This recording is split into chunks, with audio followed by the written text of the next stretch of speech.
अस्सलाम वालेकुम।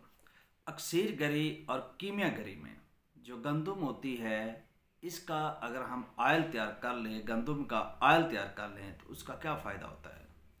देखो, उसके दो बुनियादी फ़ायदे हैं।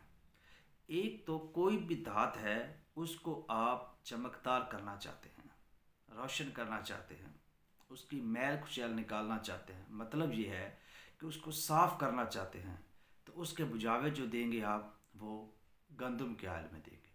तो गंदम का आयल एक ऐसी चीज़ है जो दांतों को साफ़ करता है।